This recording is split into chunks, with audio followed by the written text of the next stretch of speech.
जो भी आज इस रविवार के मध्याह्न कार्यक्रम में उपस्थित है, निश्चित रूप से भूखा तो नहीं जाएंगे, संडे फिस्ट मिलेगा आपको। तैयारियां देख रहे हैं ना। 11 बजे कथा का टाइम था, भले नहीं हुआ लेकिन तैयारी भंडारा का तो हो रहा था जोरदार। अब आज दिन ही इसी का भंडारा का है ना, ये तो बोनस में मिल रहा है। प्राइमरी वही था तो ना, मोबाइल रूम में तो कल जहां से शुरू किए वहीं, जहां से छोड़े तो वहीं शुरू करें। हरि बोल। केवल प्रभु जी हरि बोल के, बाकी सब हरि बोले है कि हरि बोले। मतलब सुनने की इच्छा लगता है केवल प्रभु जी का है। आप लोग सुनना ना, आनंद मिल रहा ना? नहीं तो कल हम लोग जो चर्चा कर रहे थे, किसको याद है किस पॉइंट पर थे?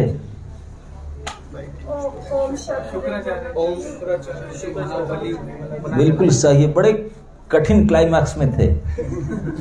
ऐसा सिचुएशन था, बड़े गंभीर स्थिति था। क्यों? क्या गंभीर स्थिति था? क्यों भगवान चलो डुप्लीकेट भिखारी बनकर आए तो हे, अभी प्रूव हो रहा है कि ये श्री हरि है। डुप्लीकेट तो प्रमाण हो गया, गुरुजी ने बताया। तो उसके पहले तो सबके मन को खींच लिए थे, ऐसे शोक ड्रामा किए थे, सभी फंस गए थे बुरी तरह से। अरे यार कुछ भी देना चाहिए, इतने अच्छा लड़का है, क्या बोली क्या रूप है यार। सब रीझ गए बुरी तरह से। राजा रानी तक बोले हम तो धन्य हो गए, कुल सुधर गया, पितर सुधर गए, हम ये हो गए सब। अब थे ही सचमुच, और कोई गलती बात तो नहीं कर रहे थे, सही बात कर रहे थे। सब किए, इतने बड़ी भव्य रूप में उनके पैर धोए, चरण पिए, सर में लगाए, सब सिंचे, सब बहुत प्रशंसा किए।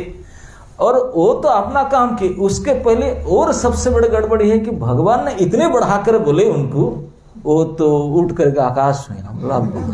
ऐसे भिखारी की तो कुछ भी देना चाहिए। मेरा मैंने कोई प्रोफेशनल फ्लैटरर भी ऐसा नहीं कर सकता। ये तो 7 पीढ़ी से लेकर बोलते हैं, छोटा बच्चा है उनके पास रिकॉर्ड बहुत है, कहाँ से निकाल करके वो एक पॉइंट बोलता बिस्टू। यही पॉइंट से इतने मेरा बड़ाई किया सबके सभा में, सबके सामने, तो उनको मैं कैसे प्रसन्न ना करूं। वो तो बिल्कुल कंफर्म हो गई, वो लड़का जो मांगेगा, अपने तरफ से तो बोले थे ये मांग लो, ये मांग लो, लेकिन जो बोलेगा। लेकिन भगवान तो अपने स्वभाव पर थे ही अड़ करके बोले देखो आप तो बड़े दाता है, वरदराज है, दान देने में राजा है, आपको कुछ ही कम नहीं, क्योंकि आप इसी कुल में है। आपके कुल में कभी भी ऐसा कोई प्रतिश्रुति करके प्रत्याख्यान नहीं किया। पहले से बोल दिया कि आपको करने, गुरु जी बोलेगा, मैं पहले बोल देता हूँ, आपके कुल में कोई ऐसा नहीं हुआ जो मैं दूंगा करके फिर बाद में मुँह कर जाए। ये आपके कुल में कोई हुआ है नहीं, तो ऐसा होना नहीं चाहिए। अगर कोई बोले तब भी सामना करना, मैं पहले से ट्रेनिंग देता हूँ आपको। तैयार रहना, क्योंकि ऐसा नहीं कहते। और बाकी रहा, वो सब बोलते हैं आप मांगो तो क्या चाहते हैं अपने। बाकी रहा मेरे जहाँ चाहने के बाद, मैं तो बता है कि हम संतुष्टि ब्राह्मण हैं, हम कोई डुप्लीकेट ब्राह्मण तो है ही नहीं। ओरिजिनल ब्राह्मण का जो असली गुण होता है वो क्या है? संतुष्टि। वो मेरे पास पूरा, मैं पूर्ण संतोष। बिल्कुल गलत नहीं बोल रहे हैं, भगवान आत्मा राम है, किसी से कुछ नहीं जरूरत है, उसका पूर्ण काम है। तो पूर्ण काम आत्मा राम है। उनको क्या किसी जमीन लेने कर क्या करेंगे? सारे भोक्तारम यज्ञ लोक सर्वलोक महेश्वरम, सारे लोग के महेश्वर वही, उनको ये जमीन 2-4 गज लेकर क्या करें? लेकिन ड्रामा तो करना है। तो इसलिए बोले जहाँ तक मुझे जरूरत है, हे राजा जी, मुझे तो केवल मेरे पग में, आपने साइज देखा था, मेरे 3 पग भूमि चाहिए। क्या होगा ना, इसमें कुटिया बना लूंगा, मेरे कद के हिसाब से हो जाएगा। एक कोई सीमेंट ईट नहीं बगाऊंगा, डीडीए पास नहीं करना है, टेम्पररी, उसमें प्लानिंग की जरूरत नहीं, कोई प्लास करने की जरूरत नहीं।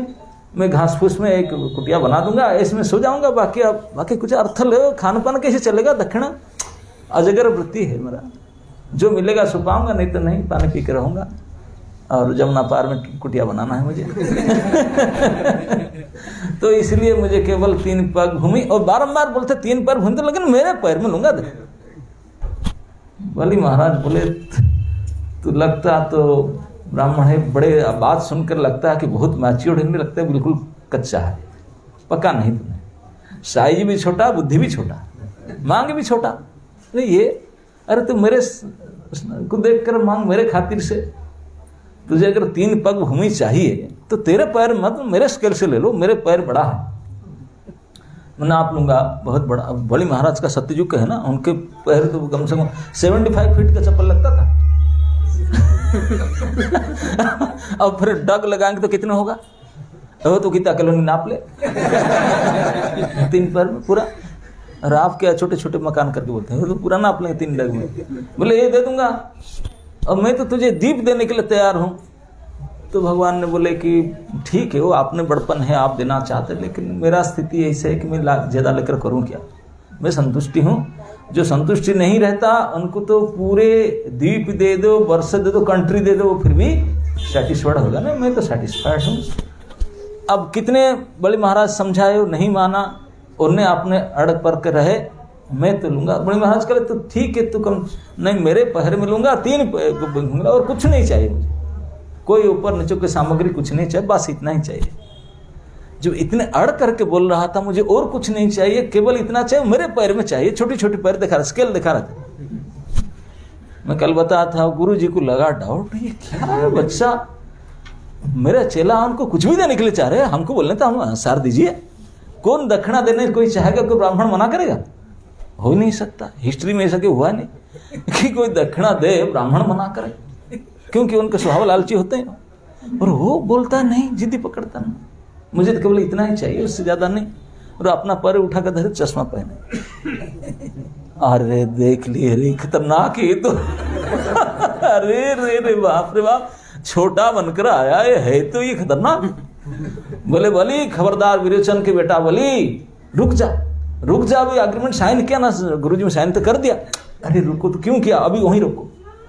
2 बार पानी डाल, तो तीसरे बार पानी डालने वाला फाइनल बोले रुको रुको रुको।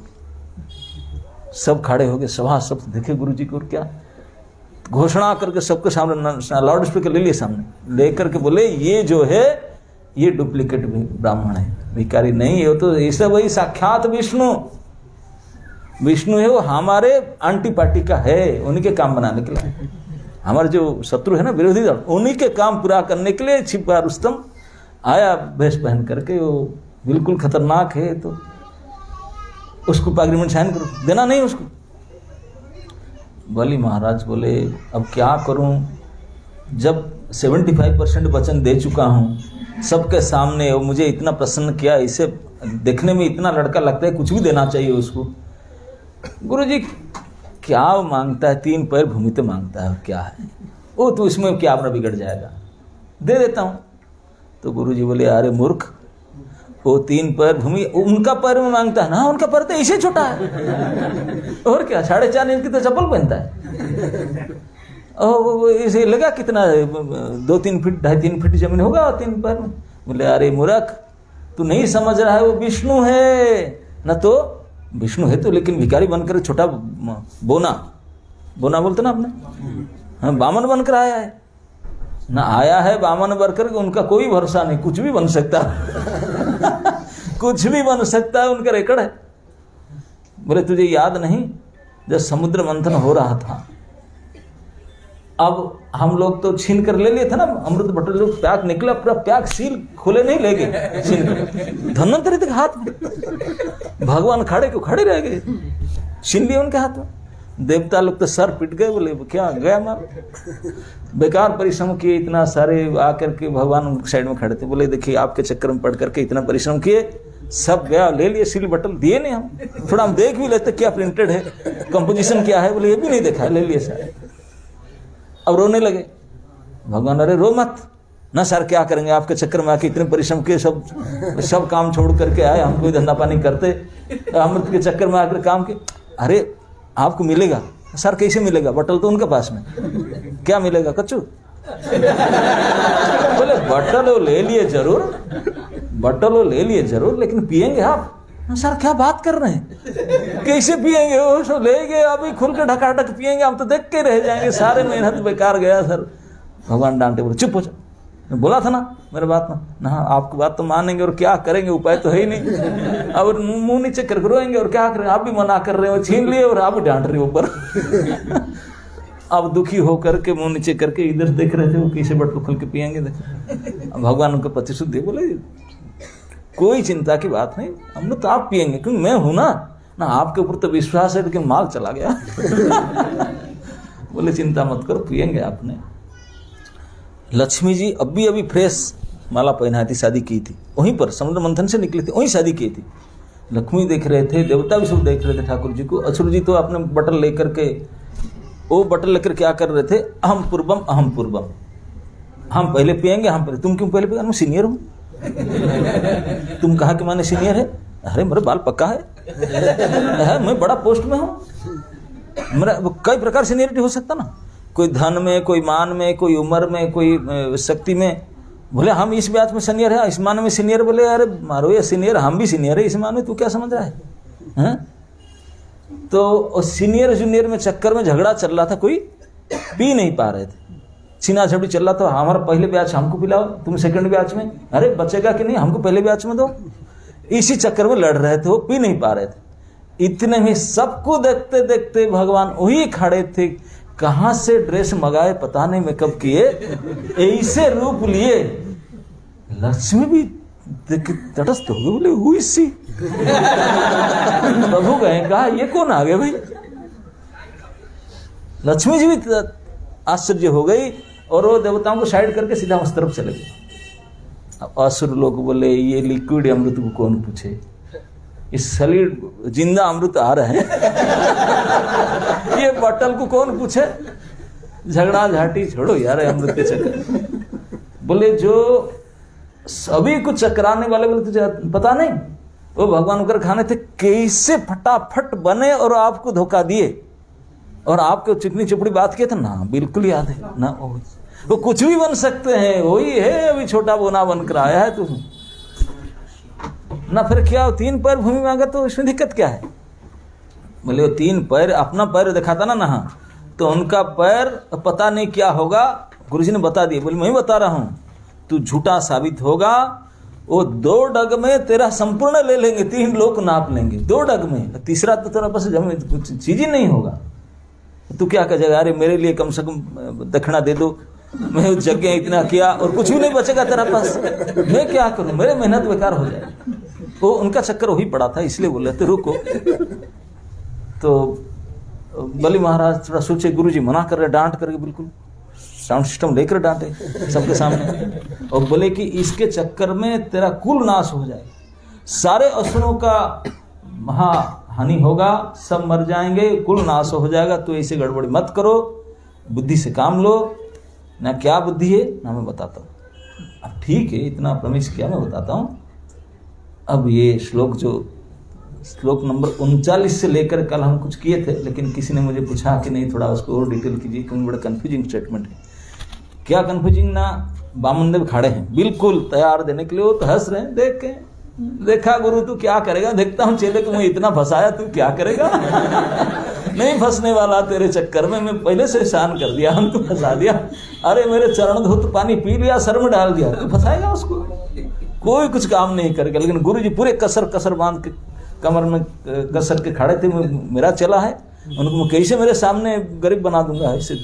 अब भगवान हंस रहे हैं, बोले तो कर ले जो करना, मैं तो बैठा हूँ, देखता हूँ कैसे मना कर दे मुझे, प्रमेश के मना कर दे, मैं देखता हूँ। भगवान चुप खड़े रहे, सारे सभासद देवता ऋषिगण सब खड़े, देखते हैं क्या होने जा रहा है। गुरुजी एक तरफ, चेला एक तरफ, भगवान साइड हो गए, बोल करके चुप। बोले ठीक है, अब देना दो, आप दोनों भाई गुरु चलेगा, आपने डिस्कस कर लो, मैं चला जाऊंगा, कोई बात नहीं, दे मना कर तो मैं चला जाऊंगा, इसमें क्या है, हम तो भिखारी हम आगे चले जाए।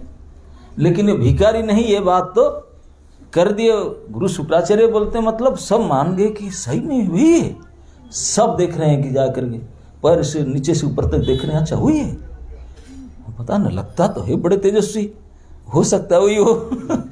अब इतने में बलि महाराज समझाने लगे, बोले उसको नहीं देना चाहिए, बोले मैं प्रॉमिस किया हूं। बोले अरे, बता रहे हैं कि देखो सत्य, इस शरीर को एक पेड़ माना गया, और पेड़ का जो असली चीज मिलता है फल फूल, बोले ये है सत्यवाणी। वृक्ष का जो फल फूल है वो है सत्यवाणी। लेकिन ये फल फूल जो मिलेगा, जो पेड़ बच के रहेगा तभी ना। पेड़ ही ना रहे तो फल कहां से मिलेगा? और पेड़, शरीर कहां से? वो उसका मूल है मिथ्या, ये नश्वर है, टिकने वाला है। बोले झूठा का पेड़ है और उसके फल निकलता है सच का। अभी तो फल पाना चाहते हैं तो झूठा भी मेंटेन करना पड़ेगा ना। बोले तो इसलिए पूर्ण असत्य भाषण नहीं है, थोड़ा बहुत मिथ्या कहना पड़ता है।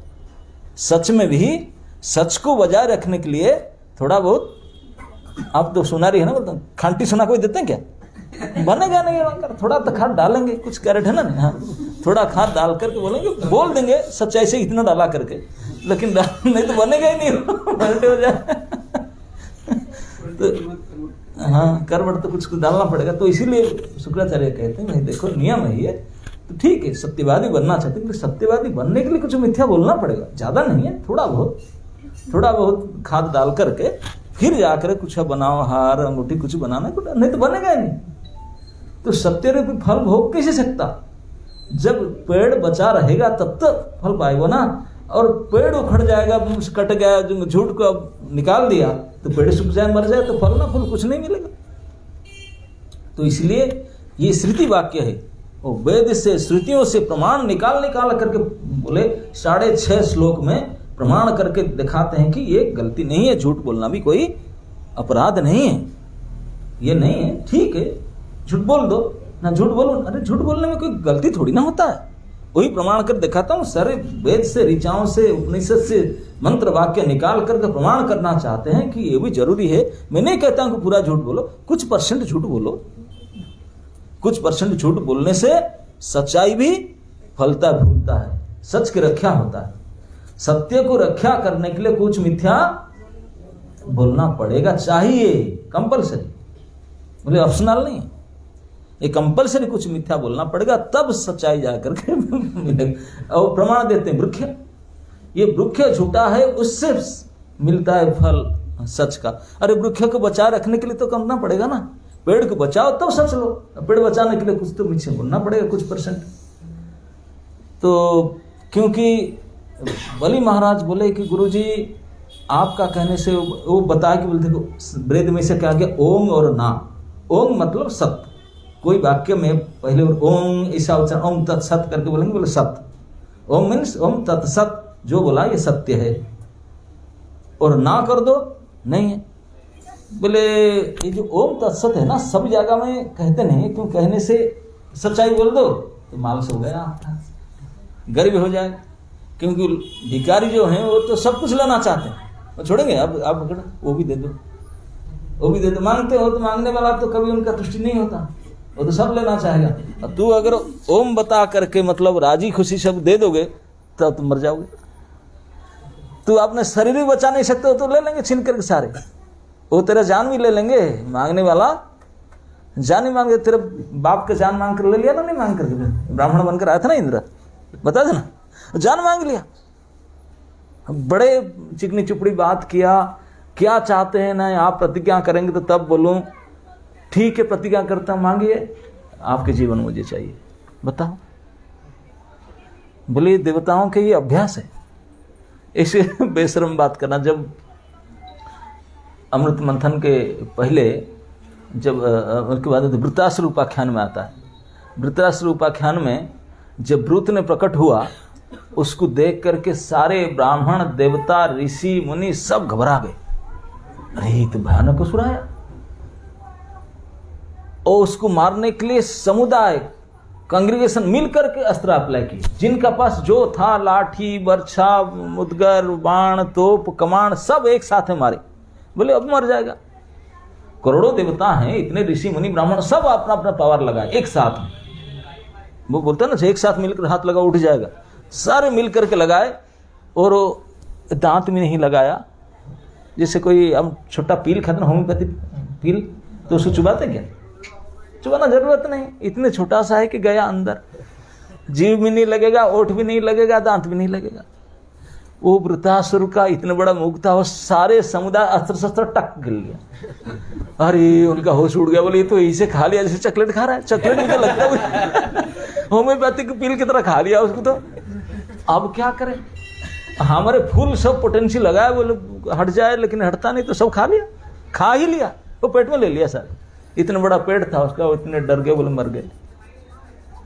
अब वहीं खड़े खड़े भगवान को इतने तीव्रता से प्रार्थना की कि भगवान को वहीं प्रकट होना पड़ा ऑन द स्पॉट। बोले क्या इतने क्यों रो रहा है? ना साहब खड़े हैं, खा नहीं रहा है, यही उनका बड़ा दया है, नहीं तो खा जाता हम मर जाएंगे, बचाइए हमको। ऐसे रोए भगवान। बोले क्यों रो रहा है? ना सर बहुत डर लगे, बचाइए उसको। बोले बचना चाहते ना? हाँ, और पूछना नहीं, बचाइए उसको, हम देख नहीं सकते। सारे रो रहे। बोले देखो अब मैं आपको बताता हूँ कैसे बच सकते हैं ना। आप कुछ करेंगे नहीं, हम बताएंगे ना। मैं तो बताऊँ, आप बच जाएंगे। वो खाएगा नहीं आपको, मैं पथरी तो वो नहीं खाएगा ना। सर चलो खाएगा नहीं, लेकिन वो हट जाए डर लगता है ना। आप उसको मार देंगे, बच मार सकते ना? हाँ मैं बताता हूँ ना, सुनो। बैठ करके कान निकाल कर सुने। बोले कैसे बताइए? बोले आप देखो, वो आपके पास जितने अस्त्र शस्त्र है वो काम नहीं करेगा। अब ना हम देख लिए सर, काम नहीं कर रहा, सब खा गया कोई सब खा गया, कोई न्यूक्लियर बम भी काम नहीं कर रहा उसका काम नहीं, पता नहीं क्या है ये चाहे वैक्सीन ला कर लगाओ या कुछ करो, काम नहीं कर रहा है। क्या जीवाणु कीटाणु है पता नहीं काम नहीं कर रहा। सर क्या करें ना? मैं बोलता हूँ ना, वृत्र मारण सूत्र में बताता हूँ कैसे वृत्र मरेगा, उपाय ना हम बताए। सब सीरियस बैठ कर सुने। बोले देखो ये जो अस्त्र शस्त्र सब लोहे फोहे से बना, इसमें काम नहीं चलेगा। आपको बनाना पड़ेगा अस्त्र हड्डी से। हड्डी से वो लोहे, हाँ, लेकिन ऐसे तैसे हड्डी नहीं, कोई जाकर कहीं से उठा। वो हड्डी है जिनका हड्डी से अस्त्र बनने मरेगा वो। और आपको ये मिसाइल आपके पास रखना हमेशा के लिए। ये मिसाइल अमोघ अस्त्र होगा, उसका तो कोई सामना नहीं कर सकता। बोले कहाँ? बोले एक ऋषि हैं दधीची। दधीची ऋषि इतने तप किए कि तप करके उनके पूरे शरीर तप चुका है। उनका हड्डी तपस्या से इतने हो चुका है, पक चुका है, उसी हड्डी से बनेगा ना। सर हमको तो पता नहीं कैसे बना। बोले मैं सुनो तो सही दधीची। बोले आप ऐसा करो, जाओ, दधीची ऋषि तपस्या कर रहे हैं, कैसे भी कैसे उनसे मांग करके लाओ हड्डी। उनके हड्डी पंजड़ा सब लेकर के आओ, और मैं फोन कर देता हूँ, अपना लेद मशीन है वो लेद मशीन में ले जाना, वो उसको ढांचा बना देंगे। वही करता ना लेद बना, वो उसे डिजाइन कर देगा। बाकी बैटरी मेरा पास में फिट कर दूंगा, मैं बैटरी डाल दूंगा, वो काम करेगा, अब काम बन जाएगा। और कहाँ से मांगेंगे हड्डी? दधीची ऋषि से। और दधीची के साथ इंद्र का पहले का कुछ रिश्ता है। क्या है अब क्या बताऊं? इंद्र इसलिए दधीची का नाम सुन करके बिल्कुल मुंह मुड़ मुड़ा, और कोई नहीं, वही है क्योंकि दधीची के जाकर गला काट दिया था उनका। इंद्र ने उनके सर काट दिया था जा करके, ऐसे ही आपने दिखाने का, अब रोग दिखा करके सर काट दिया था। अब जाकर उसको मांगेगा, लेकिन अब मांगेगा नहीं तो और कोई उपाय नहीं सर, और कोई अल्टरनेटिव ना, कोई ऑप्शन, कोई अल्टरनेटिव नहीं। अब इतने बेशरम होकर के जाना पड़ा। इंद्र साथ में कुछ कैबिनेट मिनिस्टर लेकर गया, देवताओं के बड़े बड़े मंत्री को। सब अब क्या करेंगे? सब जिनको एक बार मार डाले थे, गाली देकर झगड़ा करके जिनको मार डाले थे, वो कैसे बच गया था, उसी के पास जा रहे मांगने के लिए। लेकिन वो ड्रेस चेंज नहीं किए भगवान की तरह, वही देवताओं के ड्रेस, राजा मंत्री सब ड्रेस पहन करके गए। लेकिन वो वाणी और वो एक्शन था बिल्कुल दरिद्र भिखारी जैसे। पहने थे राजमुकुट इंद्र, लेकिन एक्शन ऐसा था, हाथ जोड़ ऐसे विनय होकर, दीनहीन होकर जाकर मांगे, गिड़गिड़ा जाकर दधीची बोले बोलो यार इंद्र करना क्या है? अब दोबारा को धमकी मारना ना है सारे आप कृपा कीजिए। ऐसे स्तुति किए, पैर पकड़ करके देवताएं हाथ जोड़ करके बोले बोलो तो सही, बोले आप क्या कहें, हम बुरा ना माने, हम तो आए हैं आपके कृपा से कुछ हो पाएगा हमारा। ऐसे ऐसे प्रार्थना के देते बोले चलो बोलो तो सही, क्या चाहिए, क्या हेल्प चाहिए? बस आपकी हेल्प चाहिए, ना क्या हेल्प, ना कृपा करके आप मर जाइए।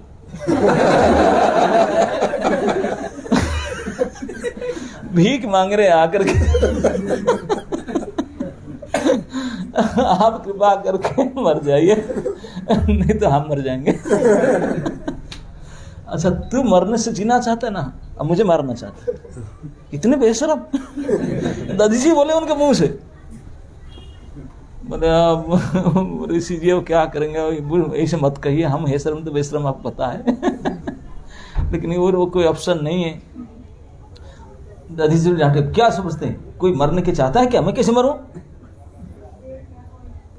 इंद्र इतने बुरा हो गया, फोन किया, वहीं से डायरेक्टर लगाया, बोला सर देखिए राजी नहीं हो रहा है। हम जानते थे राजी नहीं होगा, अब पहले का हमारा रिश्ता है ना, तो राजी नहीं हो रहा है सर, और क्या करें? नहीं राजी होगा ना सर, मना कर रहा है। बोले तुम और थोड़ा गिड़गिड़ाओ, आपका डोज और बढ़ाओ। बोले और क्या डोज बढ़ाऊं, सर पीट करके मांग रहा हूं। बोलता है तू बेशरम कहीं के ना, तू तो बेशरम है ही है ना, तो ब्रांडेड बेशरम है, उसमें खराब क्या है ना? मैं मानता हूँ सर, लेकिन अभी जान बचे तो सही। अब बेशरम ही खत्म हो जाएगा, जान नहीं बचेगा। बोले ऐसा करो, उनके चेला है ना, हाँ, बोले अश्विनी कुमार, बोले उनको ना, उनको भेजो, उनके बात मान जाए। अश्विनी कुमार को भेज करके मन काम पटा करके अंततः दधी जी से राजी हुए मरने के लिए, फिर हड्डी लाकर, मतलब देवताओं का प्रैक्टिस है ऐसे भीख मांगने का। तो बोले आप क्यों डरते? बोले देवताओं जो करते हैं ये देवताओं की तरफ से आया है, ये तो परदेवता है, वो ऐसे रोल करता है, उसका कोई यानी एक्सपर्टीज है इस मामले में, तो इसलिए उनको मत राजी हो, क्योंकि सब ले लेगा छीन करके, कुछ भी नहीं बचेगा, खाना पीने मर जाएगा तुम, और तू बचेगा नहीं तो हम लोग का कैसे परिपोषण हो? हाँ, ब्राह्मण गुरु की देखभाल करना धर्म है ना। हाँ, फिर नमो ब्राह्मण ने देवा, अब हमको कुछ मिलेगा नहीं, तू रहेगा नहीं, सब खजाना लूट लेगा, खजाना लूट लेगा। तो इसीलिए सत्य के फल को प्राप्ति करने के लिए, धर्म को प्राप्ति करने के लिए, सबको मुख्य को प्राप्त करने के लिए थोड़ा बहुत झूठ बोलना चाहिए। यही वेद शास्त्र कहता है, थोड़ा झूठ बोलना चाहिए। तो गुरु जी फिर मैं अभी प्रमिश कर दिया, दूंगा करके फिर बोल दूं ना दूं? बोले देखो, मैं नहीं कहता हूं कि पूरा ना दो कर मना कर दो, पूरा ना करना भी ठीक नहीं है। बोले जो ओम वाक्य है, ओम तत्सत, वो तो खाली करने वाला है, वो मारने वाला होता है, ना कर देना वो जिलाने वाला होता है। लेकिन हर जगह में ना नहीं दूंगा कह देना, मैं नहीं दूंगा, वो भी ठीक नहीं है। जो लोग तो मिला करके करते हैं, मेंटेन बैलेंस करके, बोलते हैं कि प्रत्याख्यान, जैसे मैं बोलता हूँ कि प्रत्याख्यान मत बोल, प्रत्याख्यान दूसरे बोल, प्रत्याख्यान मैं नहीं कहता हूँ। बोला ना, बोलो ठीक है मैं इतना दूंगा, बाकी मेरे पास कुछ नहीं है, तो थोड़ा झूठ भी होगा, थोड़ा सच भी होगा। बोला था मैं दे दूंगा, जब लेने के लिए आएगा बोले ठीक है इतना लीजिए जी, ना अरे और ना और नहीं मेरे पास, बस आप जाए इतने में लेकर जाए, ऐसे कह देना, मतलब कुछ बचेगा भी सही और दोनों काम से होगा, कुछ दिया कुछ बचा। लेकिन पूरा मांगेगा, देने के लिए राजी हो जाओ तो मरेगा तुम्हें, और तू बचेगा नहीं तो धर्म कर्म कैसे करेगा? तो इसलिए पूरा प्रत्याख्यान ना कर देना, मैं कुछ नहीं देता हूँ, ऐसा नहीं है। थोड़ा बहुत दे करके बाकी बाद में कहना बस मेरे पास कुछ नहीं है, मैं नहीं दे सकता हूँ। तो थोड़ा सच भी हो, थोड़ा झूठ भी हो, इससे काम चलेगा। इसी से मेंटेन सारे शास्त्र विद्वान लोग सब इसी को कहते हैं। तो इस प्रकार से कह करके काम चलाओ। और पूरा झूठ बोले, अगर पूरा झूठ बोल दो, पूरा झूठ बोलने तो सारे संपत्ति आपका ही रहेगा, वो तो बहुत अच्छा बात है। लेकिन शास्त्र ये भी कहा क्या ना, जो हमेशा सबको झूठ बोलते हैं तो जिंदा भी मुर्दा है, वो मरा हुआ है, जी कर भी मरा हुआ, मर जाना ही चाहिए उसको, हमेशा ना ना करता है। तो इसलिए इस निंदित काम में मैं नहीं कहता हूँ करो करके। तो कहा ठीक है थोड़ा बहुत दो, बाकी रखो। अब थोड़ा बहुत झूठ कहना कोई गलती बात नहीं है। थोड़ा बहुत झूठ बोलने से आपका भी काम चलता है, हमारा भी गुजराना चलता है, सबका चलता है। और वो सेटिस्फाइड हो ना हो वो जाने, आप तो दिए, आप तो मना तो नहीं किए। एक कह करके अंत में कहते हैं, ये श्लोक जो बड़े प्रसिद्ध चाणक्य नीतिका में आता है लास्ट में, कि उसमें प्रभुपाद जी ने एक तात्पर्य बड़ा जबरदस्त लिखे हैं। श्लोक नंबर कौन सा है, 41 41-42 में लिखे हैं। हाँ यही ओम शब्द का उच्चारण जो सत्य है ना के उनका कम्बिनेशन में प्रभुपाद बोलते हैं कि बलि महाराज भिक्षु के रूप में आए वामन देव को सर्वस्व देना चाहते थे। बलि जब भगवान है तो उनको देना चाहिए, वो देना चाहते थे, लेकिन गुरुजी नहीं देना चाहते थे। तो शुक्राचार्य वैदिक साक्ष्य वेद से प्रमाण दिए उनको, बोले इसके से नहीं देना चाहिए, दरिद्र व्यक्ति को सर्वस्व दे देगा तो मर जाएंगे, नहीं बचेंगे। तो इस प्रकार झूठे बोले मेरे पास जितना था मैं आपको दे दिया और मेरे पास है ही नहीं। बोले मेरे पास रख करके नहीं मना कर दूं? बोले बोलना पड़ता ना ऐसा। बोले अगर संपत्ति मेरे पास है उसको बोल दो नहीं मेरे पास कुछ नहीं है। बोले तो सरासर झूठे ना, इतना झूठ तो चलता है, इतना झूठ बोलो। मनुष्य को चाहिए कि अपना सर्वस्व दान में न दें। वास्तव में ओम शब्द वो धन के प्रति आसक्ति छुड़ाने वाले हैं और ना शब्द करने वाले, तो दोनों को बैलेंस करके करना है। तो इसलिए अपना सारे धन भिखारी को नहीं देना चाहिए, कुछ देना चाहिए, कुछ रखना चाहिए। तो बोलते हैं वो कैसे बैलेंस करें? तो प्रभुपाद जी ने इस बात को लिखते हैं। तो इसका सर्वोत्तम हल यह है कि कृष्ण भावनामृत आंदोलन, बोले इस्कन सोसाइटी उसका हल है। क्या? यह आंदोलन निर्धन के प्रति सदैव दयालु रहता है। बोले कई ऐसे दुनिया में, प्रभुपाद जी लिखते हैं, दुनिया में कई ऐसे बड़े बड़े ऑर्गेनाइजेशन हैं, कई ऐसे एनजीओ हैं जो गरीबों की सुविधा के लिए काम करते हैं, बड़े बड़े धर्मशाला खोलते हैं, खाद्य पदार्थ बांटते हैं, कपड़ा बांटते हैं, मेडिसिन बांटते हैं और क्या क्या करते हैं, अस्पताल खोलते हैं, करते हैं। बोले इतने सारे सदियों से कर रहे हैं, गरीबी खत्म हुआ? बोले हो नहीं सकता। बोले भगवान ने बना के वो कैसे खत्म? भगवान खुद गरीब बनते हैं भिखारी बनते हैं, तो बोले वो तो मिट नहीं सकता, वो रहेंगे, दरिद्री रहेगा।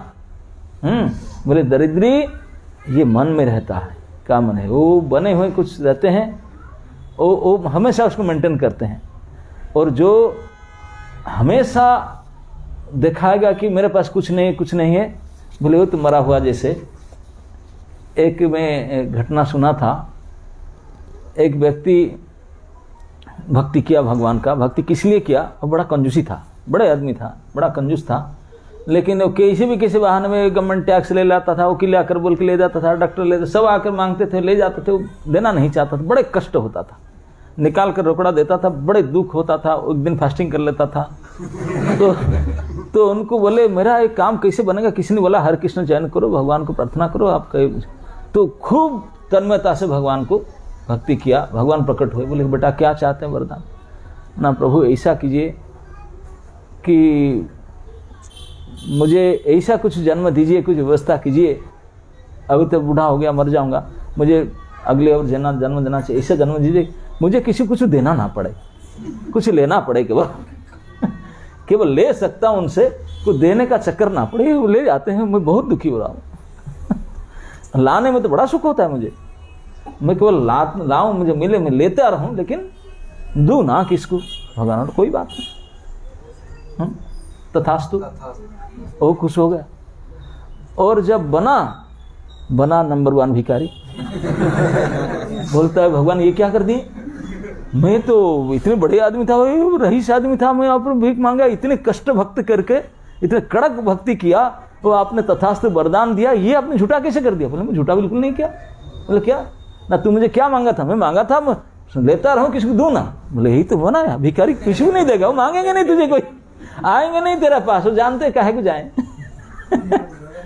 है ना? नहीं तेरा पास कुछ है ही नहीं, तेरे पास को मांगेंगे नहीं, वो इसलिए तुझे देंगे सहानुभूति। हाँ दीजिए, बेचारा गरीब है इसलिए देंगे, लेकिन लेंगे नहीं कुछ। अब तू यही चाहता था ना भिखारी बनना नहीं चाहता था, लेकिन इनडायरेक्टली भिखारी मांगता था, क्योंकि तेरा मन में जो था ये केवल भिखारी का ही काम है लेते रहे, बाबू दीजिए, बाबू दीजिए, अब देना नहीं कुछ को। बोले वो तो वही चाहता था, इसलिए भिखारी का चरित्र ऐसे ही है दे दें करके, तो इसलिए मैं तुझे बनाया।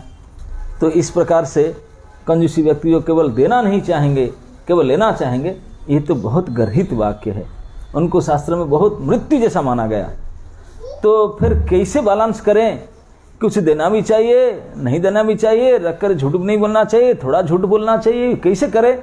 तो रूपपाद बोलते हैं इस्कन मूवमेंट इसके लिए है, हमेशा निर्धनों के प्रति दयालु रहता है। बोले बाकी लोग ऑर्गेनाइजेशन तो कितने क्या बनाते हैं, अस्पताल खोलते हैं, क्या क्या करते हैं, एनजीओ खोल के गरीब के लिए, वो समाधान नहीं कर पाते हैं। बोले हमारा मूवमेंट में क्या हो रहा है, इसका मूवमेंट में हम निर्धन के प्रति दयालु रहते हैं। क्या केवल इसलिए नहीं कि उनको भोजन देना, कि उनको खाना खिलाएंगे, बोले वो भी देते हैं, खाना भी खिलाते हैं, फूड फॉर लाइफ हम देते हैं, लेकिन हम भोजन नहीं खिलाते हैं। क्या खिलाते हैं?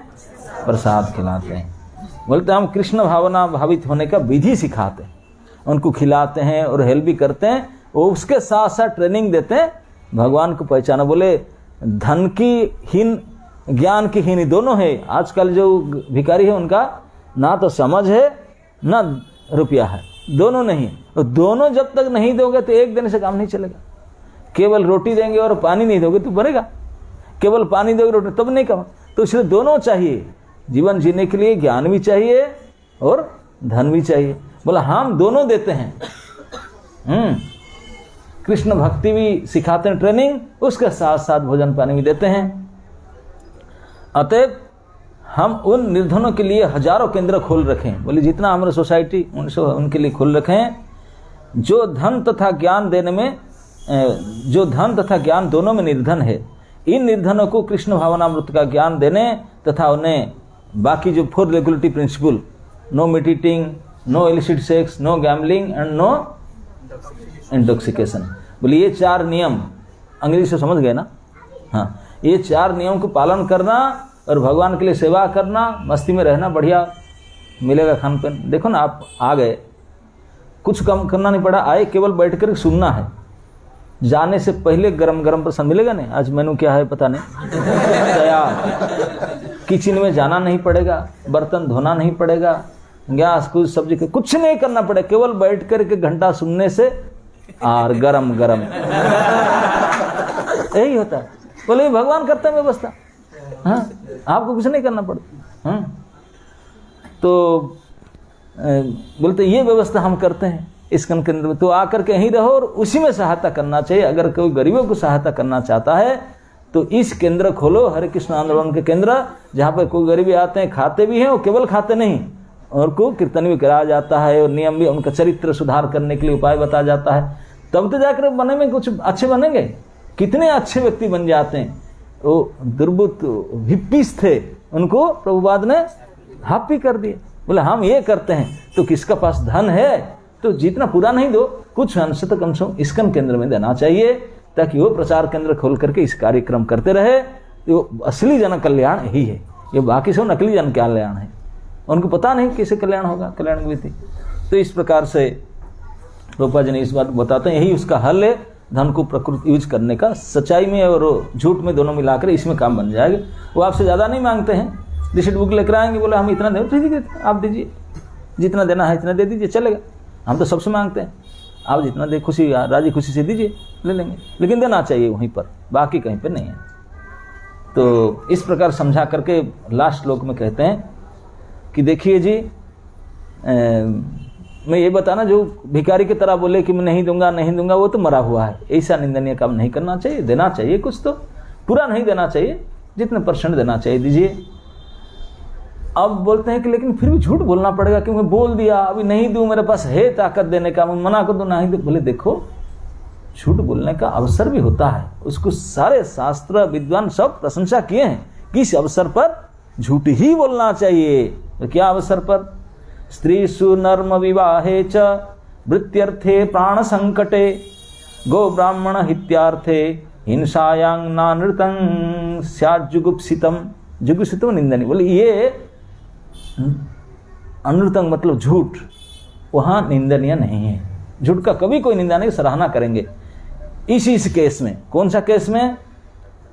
प्रभुपाद तात्पर्य में लिखते हैं, किसी स्त्री को अपने बस में लाने के लिए, स्त्रियों को बस में लाने के लिए कुछ झूठ बोलना पड़े, बोल दो चलेगा, अलाउड है। हाँ। दूसरा, नर्मेशु मतलब थट्टा तामसी को मजाक कर रहे हैं, उसके लिए भी थोड़ा झूठ अलाउड है। विवाह च, अभी क्या करें, अपने बेटी की शादी है और दूसरे वाला आया, चश्मा लगाकर बैठा दिए, मैं गगलेस काला चश्मा है, थोड़ा आंख में गड़बड़ ऊपर नीचे। अब बोलेंगे नहीं बहुत अच्छा है, बोलना पड़ेगा अब, क्योंकि नहीं तो शादी नहीं होगा। तो इसलिए विवाह समय में बोल करके शादी का, बाद में उनका एडजस्ट कर लेंगे, चलेगा। हाँ, धृतराष्ट्र की शादी ऐसा होता मालूम है ना। धृतराष्ट्र शुरू से ही बर्न ब्लाइंड था, एक आंख, दोनों आंख नहीं था उनका, लेकिन हमेशा ब्लैक चश्मा पहनता था, किसी को पता नहीं चलेगा। क्यों पहनते, बोला हमारा धूप में आप पसंद नहीं रहते, पहनता मेरा शो है, राजकुमार है। अब जो आए देखने के लिए कन्या वाले, अब राजकुमार का शरीर था हट्टा कट्टा बहुत सड़िया, लेकिन काला चश्मा पहना हुआ था। उनका डाउट हुआ, बोले नहीं वो शौक है उनका, पहनते हैं, देखने से अच्छा और शादी हो गया। जब गांधारी जी आई, वो तो अच्छी, जाकर देखा पति देव तो दिखाई नहीं पड़ते, चश्मा उतर गया तो आंख ही नहीं है। अरे, तो उन्होंने भी अपने पट्टी बांध दी आंख में। उसका पीछे बहुत बड़ा कहानी है, मैं नहीं बताना चाहता हूँ अभी। महाभारत में उसका भी कथन आता है, झगड़ा हो गया बहुत बड़े, और इसी कारण से महाभारत युद्ध हुआ, ये भी एक मुख्य कारण बताते हैं, इसी के कारण। तो जो भी हो, बड़ी कहानी है उसके पीछे। तो ऐसे ही फंसा करके बोलते, इसलिए विवाह केस में भी थोड़ा झूठ निंदनीय नहीं, अलाउड है। इसके नहीं तो शादी नहीं होता, रुक जाता, थोड़ा झूठ मूठ बोल करके शादी करवा दो, बाद में झगड़ा झाटी होगा, देखा जाएगा, मेंटेन कर लेंगे वो तो, लेकिन झूठ बोल करके चला देना चाहिए। स्त्रीषु नर्मसु विवाहेषु वृत्त्यर्थ है, जीविका चलाने के लिए, नहीं तो काम धंधा कैसे चले, थोड़ा तो झूठ बोलना पड़ेगा। जैसे दुकानदार को भेजा, हाँ जी मैं तो केवल आपके लिए ये अपने भाव पर दे रहा हूँ, उसमें 1% नहीं रख रहा हूँ, क्योंकि आप हमारे खास आदमी है ना, इसलिए आपको तो मैं बिल्कुल जो मूल रेट में देता हूँ, कस्ट प्राइस में देता हूँ, और बल्कि रेस कस्ट प्राइस से 2 रुपये और कम करके देता हूँ। लेकिन उनको पता है क्या बोलेंगे ऐसा, नहीं बोलने से जीविका कैसे चले। तो इसलिए बिजनेसमैन के लिए, बनिया के लिए अलाउड है इतना, वृत्त्यर्थ है, वृत्ति के लिए अलाउड है। प्राण संकट है, जीवन प्राण संकट आकर पड़ा, झूठ बोले तेरे हुई केस है, तेरा अभी प्राण संकट आया है, नहीं तो मरेगा तूने, तो उसे झूठ बोलना, झूठ बोलकर बच जाओ पहले, बाद में देखेगा। और कहीं कौन सा केस, ना गो ब्राह्मण हित्यार्थ है, गाय के ऊपर कष्ट के, ब्राह्मण के ऊपर उनके कल्याण करने के लिए, बचाने के लिए कुछ झूठ बोलना पड़े तभी बोला जा सकते, गाय और ब्राह्मण के झूठ में। और हिंसाया, किसी को मर्डर फर्डर हो रहा है, झूठ बोलने से बच जाएगा, झूठ बोल दो बच जाएगा। इसी केस में अगर झूठ बोलो तो सारे विद्वान, सारे शास्त्र उनको पसंद करते हैं, उनका प्रशंसा करते हैं, ये निंदनीय नहीं है। तो इसीलिए आप झूठ बोल दो, मैं बोलता हूँ मेरे चला, सही बात मान लो तो सब कुछ रहेगा, काम भी चलेगा, वो भी भिखारी भी जाएगा, वो माने न तेरा क्या, भिखारी भिखारी रहे, वो अपना जाएगा, तुम मना कर दो। बामन देव हंस रहे हैं, ठीक है सिखाओ पढ़ाओ, देखते हैं क्या करता है। वो चुप खड़े थे, सबके सामने हंस रहे थे।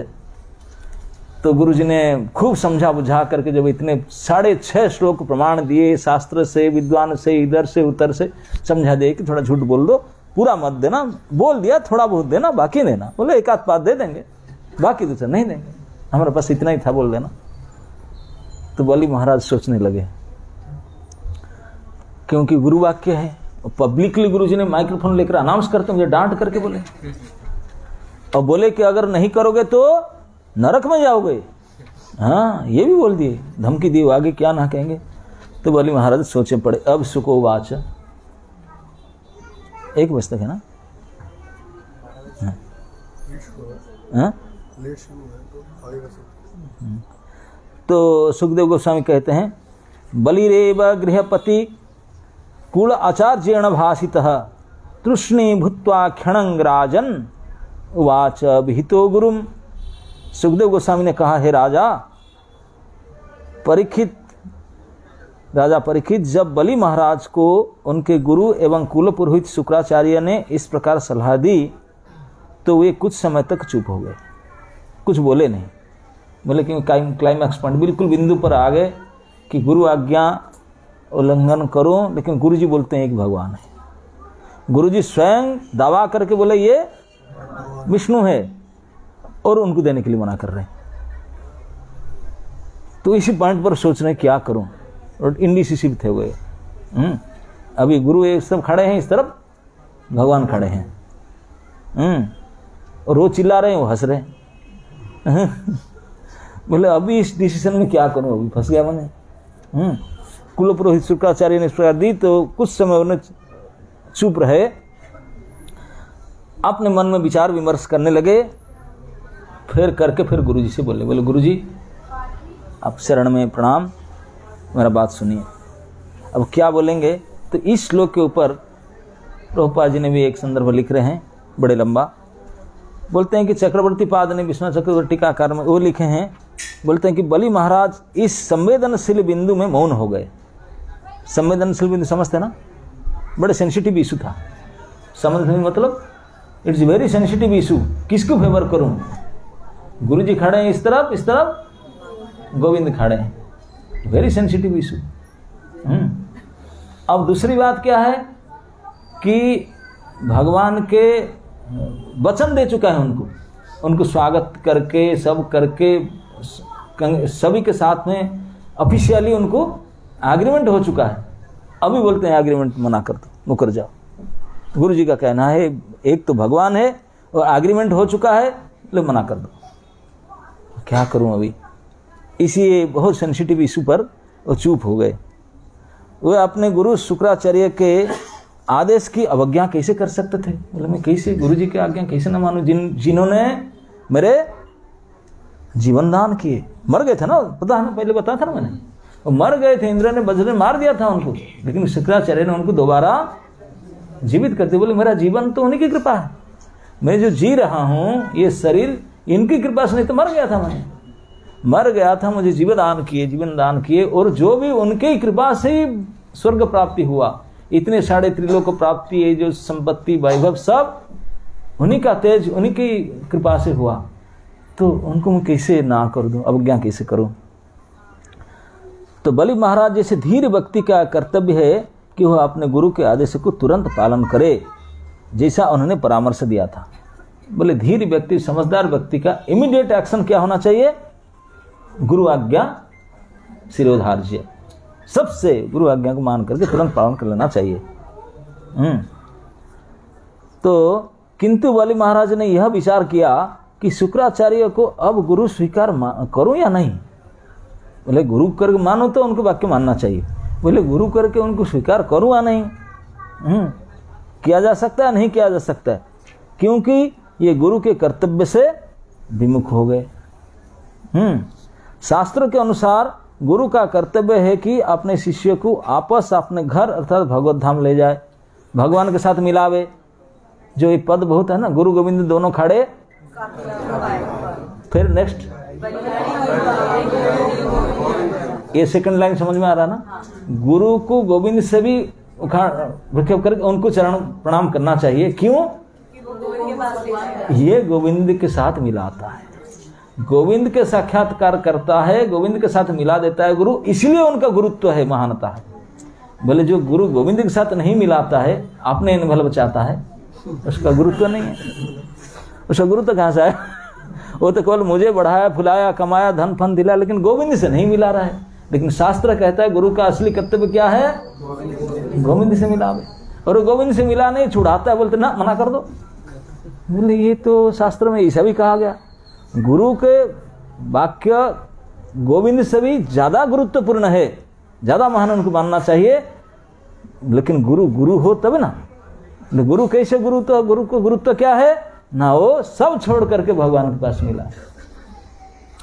कंपटीशन हमेशा होता है, गुरु जी के पास जब है प्रणाम करो, मूर्ख मत, क्या सिखाया? सिखा भगवान के सामने मुझे प्रणाम करते हैं, भगवान को प्रणाम करो, यहाँ मत देखना नहीं है? कितने नियम सिखाए भक्ति में, उनके सामने किसी प्रणाम नहीं करना चाहिए, ऐसे नहीं करना चाहिए, भगवान के सामने भगवान को प्रणाम करो। भगवान कहते हैं अगर मुझे खुश करना चाहते तो उनको प्रणाम करो। यही है भक्ति के संदर्भ में, हमेशा ही रहता है कंपटीशन। भक्त और भगवान में हमेशा ऐसे कंपटीशन है। भक्त कभी नहीं कहेगा मुझे सम्मान मिले, मैं अमान ही, मुझे कुछ नहीं चाहिए। भगवान बोलते हैं सारे मान उनको दो। अरे मैं उब गया, सारे दुनिया मुझे प्रणाम करते हैं, सारे भेंट चढ़ाते हैं, मैं उब गया, अरे उनको दो। नहीं देते हैं, इसलिए भगवान बोले मेरे बात भी नहीं मानते, मैं खुद भक्त बन करके आता हूँ। इसलिए भगवान भक्त बन करके आए। बोले क्या करूँ मानते नहीं। तो बलि महाराज भी सोच रहे हैं कि गुरु की आज्ञा सबसे बलवान होता है, भगवान की आज्ञा से भी बलवान है। लेकिन जब गुरु का गुरुत्व है, जब गुरु पदपन गुरुपना रहे तभी तो गुरु करके मानूं। और गुरुपना कैसे में टिकता है? जो गोविंद के साथ मिलाता है, जो हमारे भगवान के पास ले जाता है, वही गुरु होता है। यही शास्त्र आज्ञा है। तो अगर गोविंद से, भगवान से मुझे विमुख करता है, बोलते मना कर दो ना उसको, तो गुरु रहेगा नहीं। गुरु नहीं हो सकता। गुरु न सस्यात, भागवतों का गुरु न सस्यात पिता। जो गुरु वो नहीं है जो भगवान से हमको विमुख करे। यदि कोई अपने शिष्य को कृष्ण भावनामृत में अग्रसर होने में सक्षम नहीं बना तो उसे गुरु नहीं बनना चाहिए। बोले उसे भक्ति में नहीं लगा पाया तो उसको गुरु नहीं बनना चाहिए। जीवन का लक्ष्य है कृष्ण भक्त बनना। प्रभुपाद ठोस शब्द में कहते हैं जीवन का लक्ष्य क्या है? कोई व्यापारी बनना कि बड़े आदमी बनना, डॉक्टर इंजीनियर ये हो नहीं, कि वह कुछ नहीं बनना है। जीवन की लक्ष्य केवल एक ही है, क्या? बस दिस इज लक्ष्य। जीवन की लक्ष्य है, कहाँ छूट गया?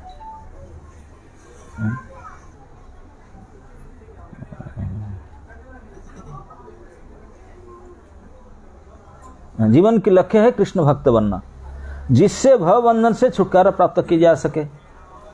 क्योंकि कृष्ण भक्ति बनने से ये जन्म मृत्यु के चक्र से निकलेंगे, छूटेंगे, बंधन से छूटेंगे। त्यक्त्वा देहं पुनर्जन्म न मामिति अर्जुन। तो गुरु कृष्ण भावनामृत को विकसित करके शिष्य को इस अवस्था तक प्राप्त करने में सहायता देता है। गुरु हेल्पिंग हैंड, फैसिलिटेटर है, क्योंकि कृष्ण भक्ति में प्रगति करके इस संसार से, दुख से छूट जाए, भवसागर से पार पा जाए। यही गुरु का काम होता है, सहायता करता है। अब शुक्राचार्य ने बलि महाराज को सलाह दे रहे थे कि ये वामन देव को दिए गए वचन से मुकर जाए। बोलते वामन देव तो भगवान करके प्रूव कर दिए, बोलते भगवान को जो वचन दिया था उससे मुकर जाओ। अतः ऐसी परिस्थिति में बलि महाराज ने सोचा कि यदि वे अपने गुरु के आदेशों की अवज्ञा कर दे तो इसमें कोई दोष नहीं होगा। क्यों दोष नहीं होगा? कि उन्होंने इस विषय पर तर्क वितर्क अपने मन में किया, इसलिए चुप रह गए। अपने से तर्क वितर्क कर रहे थे, तर्क वितर्क किया कि वे अपने गुरु के आदेश को स्वीकार कर दें या स्वतंत्र रहकर भगवान को प्रसन्न करने के लिए चाहें। जो भी करें उसमें उन्हें कुछ समय लगेगा। बोले वो डिसीजन के लिए टाइम लगा, मैं क्या करूं, वेरी सेंसिटिव इशू। तो टाइम लेकर सोच रहे थे अपने मन में कि वही चीज़ बेस्ट, क्या मैं करूं अभी, इसलिए समय लगा उनको, इसलिए पॉज रह गए, कुछ बोले नहीं। इसलिए कहा गया तृष्णी भूत्वा क्षणं राजन, इस श्लोक में तृष्णी भूत्वा क्षणं राजन उवाच भीतो गुरुम। गुरु जी को बोलने के लिए, गुरु जी मेरा तो सुनिए, बोल करके खड़े, कोई बोले नहीं। क्यों नहीं? तुष्ट हो गए, बोले नहीं, कि चुप हो गए, क्योंकि अंदर मन का चल रहा था धड़बुन कि क्या करूं, क्या बोलूं। वो बहुत सोच विचार करके, तर्क वितर्क करके निर्णय लिया कि प्रत्येक दशा में भगवान विष्णु को प्रसन्न करना ही समुचित है, भले ही इसमें गुरु आदेश की अवहेलना क्यों ना करना पड़े। बोले गुरु जी का वास्तविक कर्तव्य क्या होता है? भगवान के काम कराना। बोले जो गुरु भगवान से विलग कराता है वो गुरु कैसे रहा? और उनके बात मानूंगा तो उनसे हलकना पड़ेगा, तो नहीं है। तो इसलिए उनकी बात न मान करके भगवान को प्रसन्न करो। सारे शास्त्र, सारे आचार्य, सारे गुरु तो ही कहते हैं ना। बोले मैं यही करूँगा, और उसमें नहीं बने तो क्या है। तो जैसे बोले भले मुझे अवहेलना करना पड़े, गुरु वाक्य को अवज्ञा करना पड़े, मैं तो इसे नहीं करूँगा। जैसे गुरु मान जाए, जिसे गुरु मान जाए, किंतु यदि वह विष्णु भक्ति के सिद्धांत के विरुद्ध जाता है तो उसे गुरु नहीं स्वीकार किया जा सकता। बोले किसी को गुरु मान जाए, कुछ बता सकते हम लोग, गुरु जी मुझे देनी है, भगवान है, उनको प्रसन्न करूँगा। बोले मान जाए तो ठीक है, कोई दिक्कत नहीं। अगर नहीं मानता है, भगवान से अलग कराना चाहता है, तो फिर तो उनको गुरु रूप में स्वीकार नहीं करना चाहिए।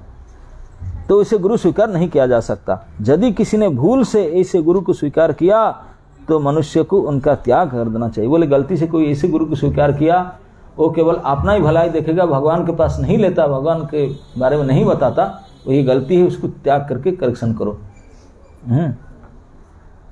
तो त्याग देना चाहिए। और ऐसे गुरु का वर्णन इस प्रकार से हुआ है। गुरुर या बलिप्तस्य कार्य अकार्यम अजानतः उत्थ प्रतिपन्नस्य परित्याग विधीयते। जीव गोस्वामी ने सलाह दी है कि इस प्रकार के व्यर्थ गुरु का कुलगुरु मतलब ऐसे व्यर्थ कुलगुरु को त्याग देना चाहिए जो केवल दक्षिणा लेने के लिए आ जाते हैं। बाकी कुछ भगवान की कथा बता भक्ति कुछ नहीं बोलते हैं। बोले ये सब क्या है, ठीक है नवग्रह पूजा करवा दूंगा, सत्यनारायण पूजा करवा दूंगा, मुझे माल देना। बोले इसको प्रामाणिक गुरु रूप में स्वीकार नहीं करना चाहिए। षट्कर्म निपुणो विप्रो मंत्र तंत्र विशारदः अवैष्णवो गुरु न स्यात् वैष्णव स्वपचो गुरु। बोले ब्राह्मण कुल में जन्म हो, षट्कर्म में निपुण हो, पाठ पठन पाठन यजन याजन दान प्रतिग्रह 6 कर्म होता है, इसमें एक्सपर्ट है, षट्कर्म निपुण। और मंत्र तंत्र विशारद, मंत्र में और तंत्र में पीएचडी किया है, विशारद है, लेकिन विष्णु भक्त नहीं है, अवैष्णव है, और गुरु न स्यात्, और गुरु पद के लिए लायक नहीं है। ये सब योग्यता होते हुए गुरु नहीं बनना चाहिए। लेकिन कोई कुत्ता के मांस भी खाता है, चंडाल घर में पैदा हुआ है, अगर वो विष्णु के भक्त है तो वो गुरु के योग्य हो सकता है। तो ये पद्म पुराण के वचन को उद्धृत करके, पुराण वचन को सोच करके बलि महाराज ने डिसीजन किए, बोले ना ये गड़बड़ी कर रहा है, भगवान से मुझे अलग कर रहा है, तो इसके लिए मैं उनको कैसे करूं। अब जो होगा होगा, मुझे अभिशाप देंगे, जो करेंगे करेंगे, ठाकुर जी सामने खड़े हैं, मैं उनको कैसे कर सकता हूं। तो सोच विचार कर बलि महाराज ने स्टेटमेंट बोले। Bali statement is very serious statement, क्योंकि होल असेंबली सुनना चाहता है, भगवान भी देखते हैं, दे बेटा देखते हो क्या बोलता। अब गुरुजी चैलेंज करके बैठे हैं, बिल्कुल देख रहे हैं, चश्मा उतारते हैं, पहनते हैं, उनको देखते हैं, फिर देखा उनको भगवान को देखने के लिए लगाना पड़ता है, बलि को देखने के लिए ऐसा करना पड़ता है, क्योंकि बलि भगवान की चमक। अब करके पूरे ऐसे सेंसिटिव इश्यू पर, इस संवेदनशील डिसीजन में बलि महाराज गुरुजी को हाथ जोड़ कर भली भांति प्रणाम करके सम्मान दे करके अभी बोलना शुरू करने जा रहे हैं। बलिरुवाच सत्यं भगवता प्रोक्त धर्मोऽयं गृहमेधिनां अर्थकाम जसो वृत्तिं यो नो बाधेत कर्हिचित्। बलि महाराज ने कहा, जैसा कि आप कह चुके हैं, जो धर्म किसी के आर्थिक विकास, इंद्रिय तृप्ति, जस तथा जीविका के साधन में बाधक नहीं होता, वही गृहस्थ के असली धर्म है। और बोले गुरुजी आपने मुझे तो वही सिखाया था ना, जो एनडीपी क्लास ना, एनडीपी क्लास लेते हैं ना, ट्रेनिंग, न्यू भक्त ट्रेनिंग का, new devotee training, new devotee program, हाँ जो एमबीटी एनडीपी जो आप कहो। तो वो बोले आपने मुझे जो तालीम शिक्षा में जो मैं क्लास दिया था, सिखाया था, बोला गुरुजी आप मुझे कह चुके हैं कि जो धर्म किसी के आर्थिक विकास या इंद्रिय तृप्ति या जस तथा जीविका साधन में बाधक नहीं होता, वही गृहस्थ के असली धर्म है। मैं भी वही सोचता हूं कि यही धर्म है। तो प्रभुपाद कहते हैं बलि महाराज द्वारा शुक्राचार्य को दिया गया गंभीर उत्तर बड़े भावपूर्ण है, बड़े गंभीर उत्तर दिए।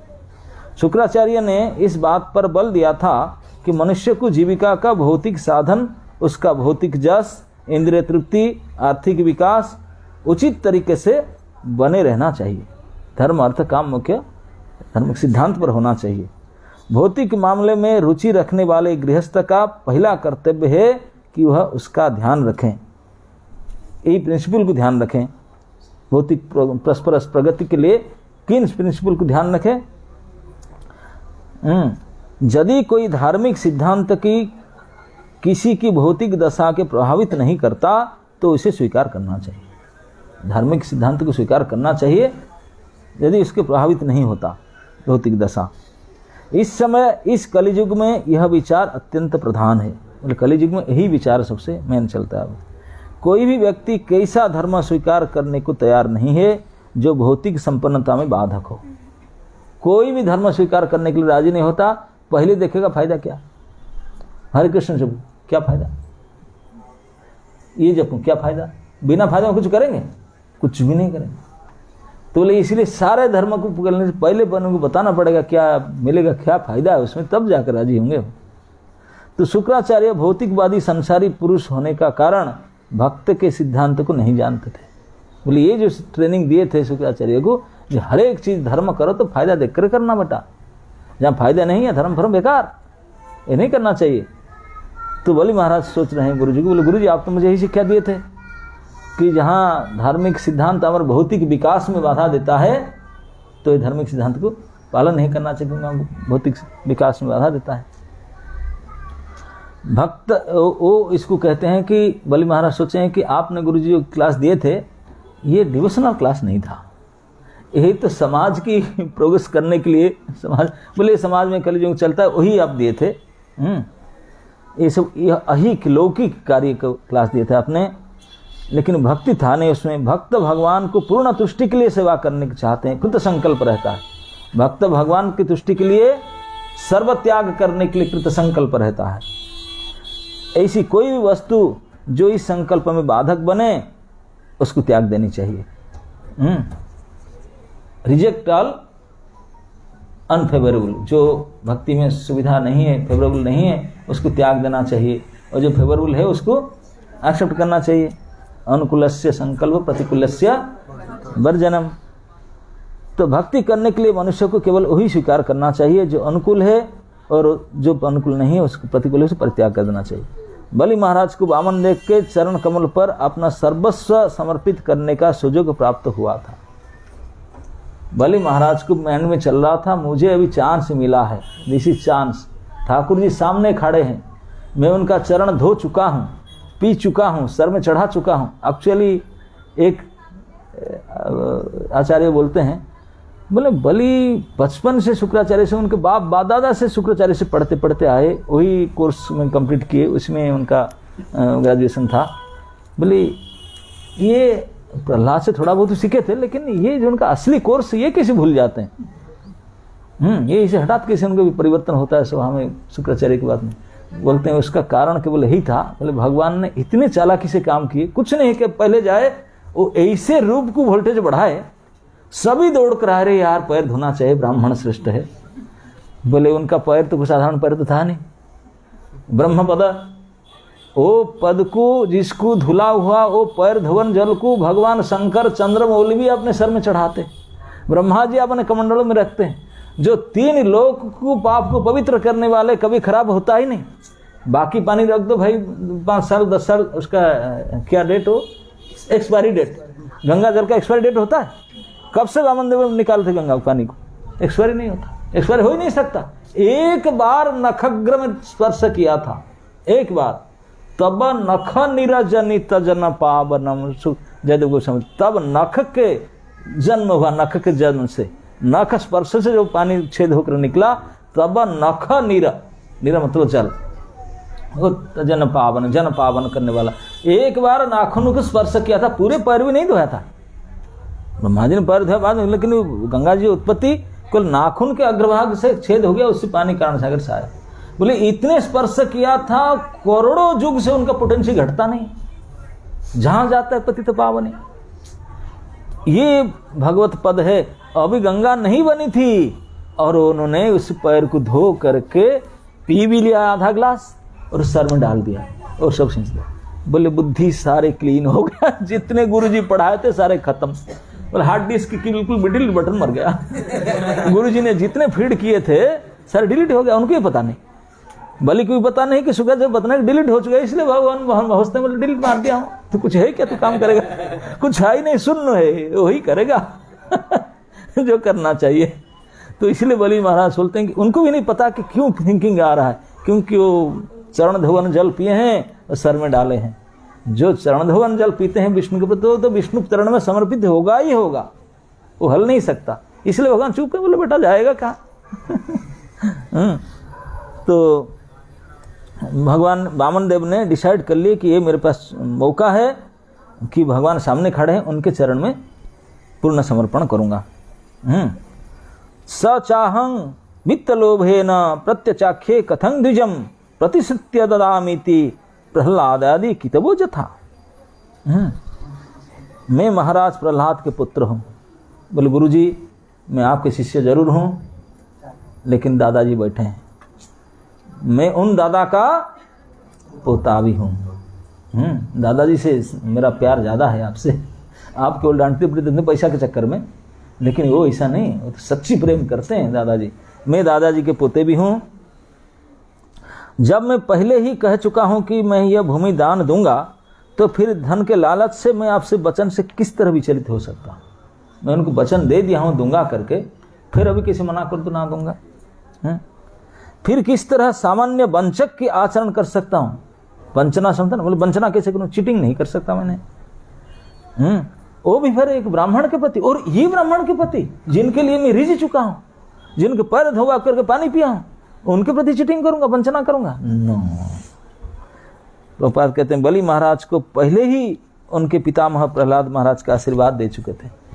प्रहलाद महाराज का आशीर्वाद दे चुके थे। क्या आशीर्वाद प्रहलाद का? बेटा जीवन सार्थक केवल इसी में है, हरि चरण में समर्पण करना। जब चांस मिले हरि शरणम सर्वोपाधि विनिर्मुक्तम तत्पर, बोले वही ये काम बेटा, वही असली चीज है, जीवन सफल इसी में होता है। तो ये ट्रेनिंग प्रहलाद महाराज दिए थे। और गुरुजी ने क्लास में जो पढ़ाते उनका जो सिलेबस था स्कूल में, ये तो प्राइवेटली सिखाते, स्कूल में गवर्नमेंट स्कूल में सिखाते भाई धर्म अर्थ काम मुख्य, तो गुरुजी का कोर्स था। इसलिए असुर कुल में उत्पन्न होने पर भी विशुद्ध भक्त थे, क्योंकि प्रहलाद जी का ट्रेनिंग था। उच्च भक्त की दो कोटियां होती है, साधन सिद्ध और कृपा सिद्ध। साधन सिद्ध वो है जो गुरु द्वारा निर्देशित शास्त्रोक्त विधि विधानों का नियमित पालन करके भक्त बनता है। यदि कोई ऐसी नियमित भक्ति करता है तो वह काल क्रम में अवश्य सिद्ध प्राप्त होगा। धीरे धीरे धीरे साधन करते करते होगा, सिद्धि प्राप्त होगा।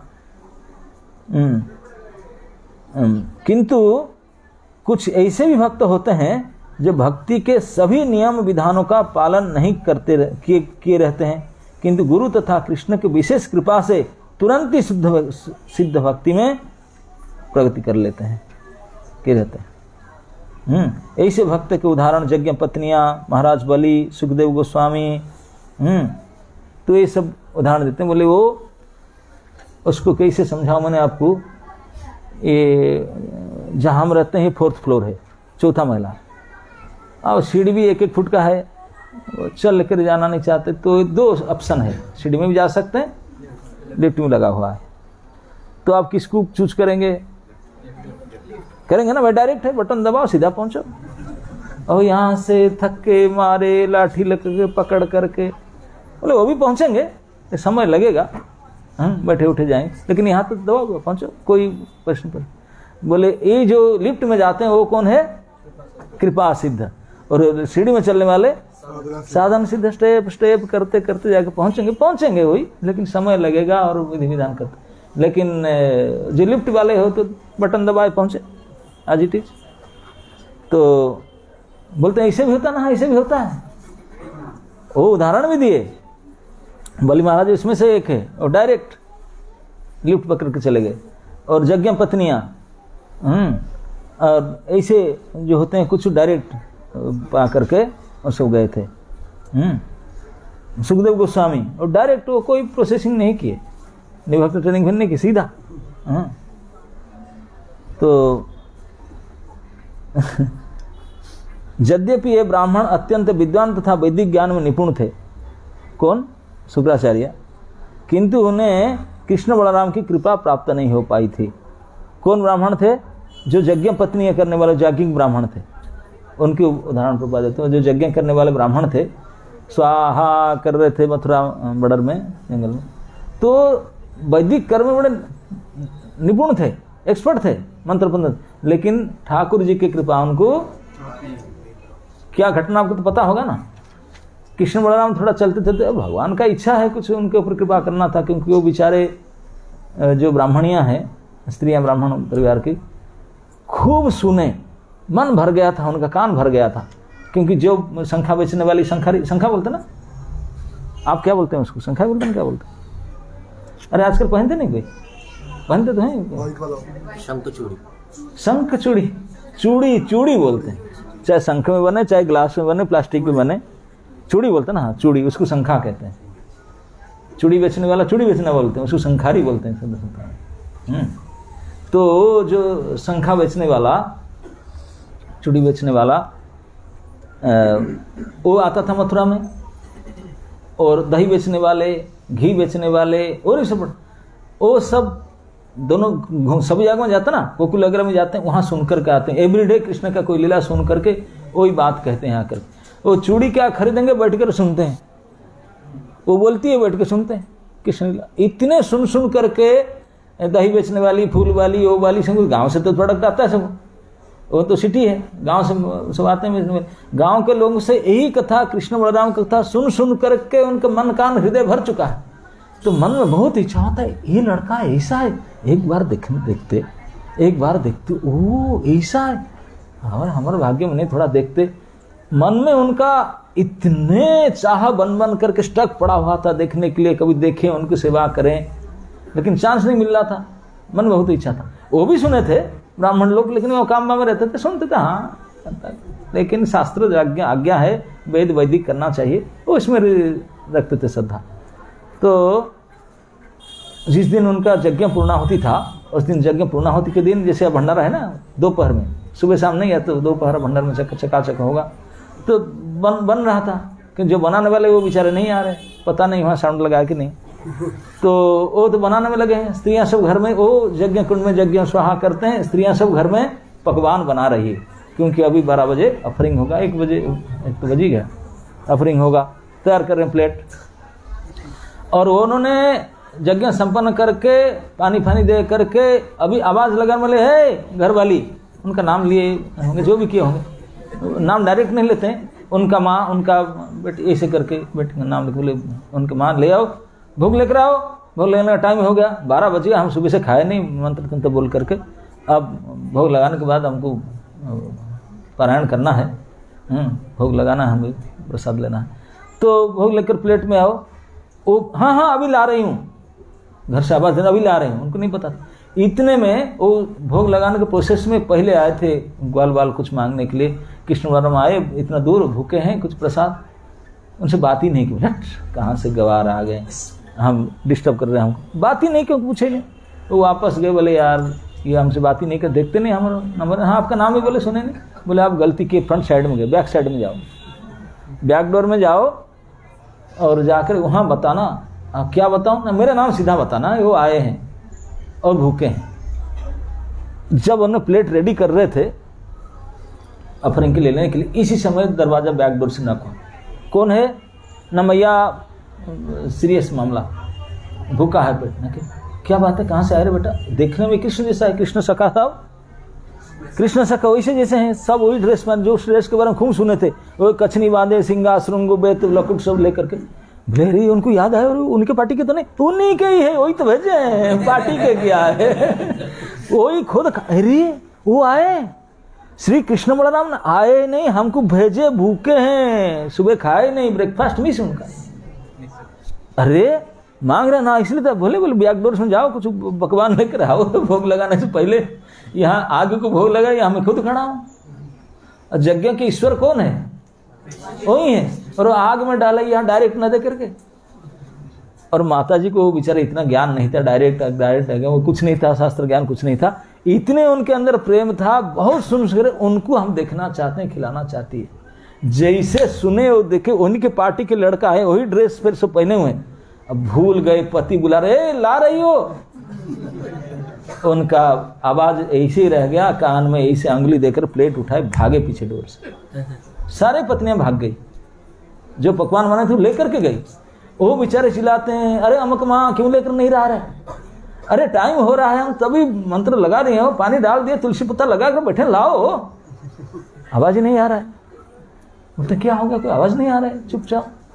एक दो उठ करके जवान ब्राह्मण उठ करके गए, देखे, बोले अरे पीछे दरवाजा खुला है, थाली ही नहीं है, आइटम भी नहीं है, सुबह से लगे हुए थे बनाने में, भंडारा का टाइम है, गए कहाँ से, आपसे कोई है ही नहीं, तो कैसा गुस्सा होगा, है ना नहीं।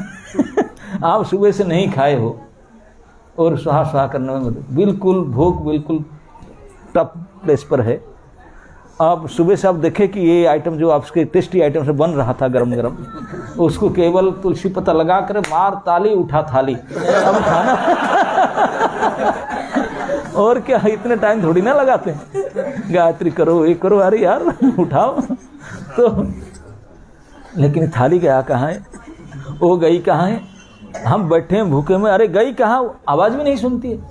गुस्से में आए देखने के लिए, दरवाजा खोला, प्रसाद भी नहीं, वो भी नहीं, लो अब क्या करिए, एक भूख था और दूसरे हो गया मूड बिल्कुल अप, बिल्कुल शट टेम्पर में उड़ गया है ना। नहीं अब ढूंढे तो करे क्या, पता ही नहीं, फोन नंबर लगता ही नहीं, कोई नेटवर्क नहीं था जंगल में कोई तो फोन छोड़ कर गए थे और जो लिए थे वो नेटवर्क नहीं लग रहा।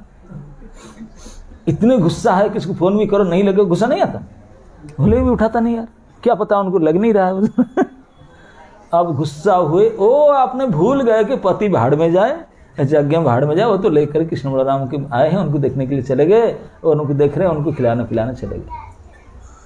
और ये ब्राह्मण गुस्से में पंचम स्थिति से ऊपर चले गए। पांचवा स्थिति सबसे टफमोस्ट स्थिति होता है क्रोध पंचम, तो उसमें ऊपर चले गए, इतने गुस्से में थे, पूरा लाल पीले पड़ गए थे। और वो तो नहीं आना चाहते, वो समझ गए जब खिला पिला कर, जब भगवान बोले जाओ घर में आपके पति लोग बैठे, नहीं हमको मत भेजो, ये मार डालेंगे हमको ये हमको स्वाहा अग्नि में डाल देंगे आज, हमको नहीं घर में घुसने देंगे। बोले नहीं हम जानते हैं उनके कितने गुस्सेदार हैं, यही तो हम पसंद नहीं करते, इतने गुस्सा करते हैं। और आज के केस में तो आज गुस्सा तो लिमिट क्रॉस करेगा, अब छोड़ेंगे नहीं, आज तो मार डालेंगे हमको। भगवान बोले नहीं, आप जाओ तो सही, मैं बोल रहा हूं आप जाओ, अगर आप एक्शन करेंगे तो मैं आयुर्वेद दिया। और सचमुच उन्हें डर डर के आ रहे थे, जैसे ब्राह्मण लोग देखे लाठी पाठी लेकर जा रहे थे, जब देख करके क्या हार्ट ट्रांसफॉर्मेशन हुआ, सब अस्त्र फेंक करके पैर पड़े उनके, बोले हे हमारे पत्नियां, हमारे दुर्बुद्धि गया, भोग भाड़ में जाओ, यज्ञ में जाओ, उस ठाकुर जी को आप दर्शन के खिलाए पिलाए, हम तो ऐसे रह गए, आप कृपा करो। ये बोलते हैं कि जिनके ऊपर भगवान की कृपा हो जाए, जो भक्ति करते हैं, तो उनको सांप भी शेर भी नहीं काटेगा, वो भी अग्नि भी नहीं जलाएगा। प्रहलाद महाराज हुआ ना, नहीं कर सकता, ये भक्ति के प्रभाव है। बोले ये पति कैसे मारेंगे, गाली देंगे? जो पति गुस्सा कर गाली देते मतलब भक्ति अभी हमारा पक्का नहीं है, कच्चा है, पक जाए वो तो पैर पड़ेंगे। ये प्रमाण है यज्ञ भक्ति केस में। और सारे इतने गुस्से में थे, गुस्सा कर ही नहीं पाए, चला नहीं, बोले भक्ति के प्रभाव ऐसे। तो बोलते हैं ऐसे डायरेक्ट केस में आ जाते हैं यज्ञ पत्नियां। और सुखदेव गोस्वामी तो मैं उस दिन बताया था। तो ऐसे सीधा भक्ति में जाने के उपाय सब त्याग करके, जब मानस में उपाय आता ना, मेरे याद आता, जब बालिक भाई सुग्रीव जो डांटे, लक्ष्मण जाकर डांटे, तो उनका दिमाग ठिकाने में आ गया। तो पूछे क्या करना चाहता हूँ, बस असमन कृपा करो, इस प्रकार कृपा करो, सब तजी भजन करहु दिन राति, प्रभु ऐसे करहु भांति ने, कृपा कर यही भांति, अस प्रभु कृपा कर यही भांति, सब त्यजी भजन करहु दिन राति। बोलते दिन रात केवल आपके भजन करूं, यही कृपा कर दीजिए। वानर राज बलि भी, सुग्रीव भी ये बात मांगा। यही है जीवन के एकमात्र चरम लक्ष्य, सफलता, और किसी में सफलता नहीं है। अगर ये वरदान मिल जाए, दिन रात भगवान के भजन करने का सुविधा मिल जाए, मन लग जाए, तो कमाल होगा। और क्या चाहिए, बस वही चाहिए। तो ये जब चांस मिलता है बलि महाराज के सामने, ठाकुर जी सामने खड़े हैं, तो जाएंगे गुरु भक्ति करने के लिए। बोले भाड़ में जाने दो सब ये चांस है। तो इसलिए डायरेक्ट अभी उनको सामने कहेंगे, अभी आपका समय अतिक्रमण कर रहा है, फिर कभी सुजोग मिलने से आपके सामने इसी चर्चा को छेड़ेंगे, है ना। नहीं मुझे लग रहा है कई लोग रहेंगे, बोले क्या है ठंडा पड़ जाने, गरम भूख तो लग गया ना। आपने बोल दिया, मैं देखा अफरिंग गया, आपने बोल दिया चला गया ना मैं देखा कि जा रहा है कि टेबल के ऊपर मतलब अफरिंग होकर के गया क्या करे, अब गया टेबल के ऊपर, ठंडा ना हो जाए मेरे सामने से लेकर गए, मैं देखा आपकी कथा का स्वाद इस स्वाद से बहुत ज्यादा है।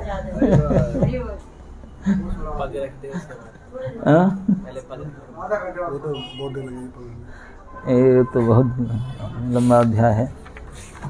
मैं पहले से बोला था प्रभु जी बोले वो यहाँ से शुरू किए पूर्ण नहीं हो पाएगा। जिस प्रकार श्रोताओं का आकर्षण रहता है, 7:15 बजे से 8:15 बजे आते हैं इतने मीठा लगता है उनको है ना, नहीं इतने मीठापन है उनका अंदर, इतने टेस्ट बड़ उनका पक चुका है कि 8:30 बजे तक आ पाते हैं। और फिर 8:45 बजे उठना चाहते हैं। ये तो अभी 7 दिन का रिपोर्ट रहा। अभी आज दोपहर का माल मसला सामने है, इसलिए बोलते हैं। लेकिन आप मुझे और देखना, मैं देख रहा हूं कि माल गया। आप अगर मेरे जगह में बैठते तो आप भी बोलते हाँ ठीक है अब बाद में कर लेंगे। है ना? नहीं, हम कहीं और जाते हैं फिर बुला लेंगे गुरुजन को, बोले और एक सेशन कर देंगे, और ना कि हाँ प्रभु जी बोले थे ऑनलाइन करवा देंगे, नहीं तो फिर ऑफलाइन क्या है। लेकिन ऑनलाइन भोजन भी कर सकते हैं। क्लास कर लेंगे, भोजन तो ऑफलाइन होगा। ये ऑनलाइन नहीं हो सकता। तो देखिए बलि महाराज ने विधिवत रूप से बड़ी सम्मान के साथ गुरु जी को अवज्ञा कर रहे हैं। वहाँ भी सबके सामने बड़ी सम्मान के साथ बोले, गुरु जी क्षमा करें, मैं आपके चिर ऋणी हूँ, आपकी कृपा से मेरे शरीर मिला है, जीवन मिला है, जो भी मेरे प्रगति जो भी प्रसव सब आपकी कृपा से मिला है, लेकिन ये जीवन की निर्णय आप ही बता रहे हैं। बोले गुरु जी, एक भक्त यही तो कहते हैं। बोले महाराज ने पूछे, बोले गुरु जी आपने मुझे बताते थे कि भगवान विष्णु सर्वसमर्थ है। गुरु जी बोले हाँ मैं मना थोड़ी ना करता हूँ, तो बोलता हूँ सर्व, इसलिए तो बोलता हूँ सारे ले जाएगा, इसलिए तो बोलता हूँ कि ये सर्वसमर्थ है, ये छोटी पैर दिखा करके दुनिया ले लेगा, इसलिए उसको मना कर। बोला आप जो बोले हैं कि सर्वसमर्थ है, कुछ भी करने के लिए समर्थ है, हाँ मैं अभी बोलता हूँ ना, जो सर्वसमर्थ है अगर मैं ना दूं कान पकड़ के 2 थापड़ मारेगा, ले जाएगा। गुरु जी बोले हाँ वो तो कर भी सकता है। तो कोई माइकेलाल नहीं है उनको सामना कर ले, उनके सामना कोई ना कर पावे, वो जब चाहे छीन कर ले जा सकता है। बोले वो छीन नहीं रहा है, मांग रहा है हाथ उठा करके, ये तो बड़ी बात है। वो कर सकता है ना, बिल्कुल पब्लिकली कर सकता है, झापड़ मार करके किक मार कर ले जा सकता है आपसे, ये किसी बाप का किसी का नहीं, उनका ले जाएगा वो। बोला वो कर नहीं रहा है ना, मैं भी सोच रहा हूँ क्यों नहीं कर रहा। शुक्राचार्य बोलते हैं कि वो तो कर सकता है, पूरी ताकत है उनका, समर्थ है, कोई नहीं रोक सकता उसको, ये शक्तिधर है। लेकिन इतने शक्तिधर होकर भी वो हाथ पता कर छोटी सी बालक बन करके डुप्लीकेट बात कह करके पटा करके फार्मूला अप्लाई करके और मांग रहा है इसे। ये क्यों? ये रहस्य वो नहीं समझ रहे थे। प्रहलाद भक्त कहे किंकि भक्त वत्सलता है। आप जैसे ब्राह्मण के गुरु की भक्ति करते हैं, इस वजह से भगवान बोले मैं उनको लड़ नहीं सकता, उनको अपमान नहीं कर सकता, उनको जबरदस्ती नहीं करूंगा, मांग करके लाऊंगा, क्योंकि भक्त है। जो ब्राह्मण से भी है उनको भगवान झगड़ा नहीं करेंगे इसी कारण से। लेकिन अगर चाहें अभी भी किसी मुहूर्त में छीन के ले जा सकते हैं।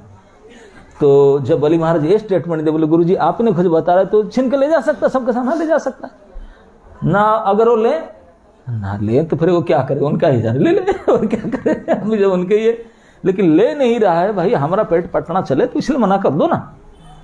ना गुरु जी मैं तो मना नहीं करूंगा, इतने नीच में नहीं होऊंगा, भले आप जो कुछ कहे। अरे मेरे सामने पब्लिकली मेरे अपमान करता मेरे आज्ञा को। गुरु जी आप गुस्सा हुई है और क्या करूं। बामन जो खड़े हंस रहे थे, बोले पढ़ाओ, तेरे चेला है, मैं मना थोड़ी ना करूं, पानी पिया मेरा।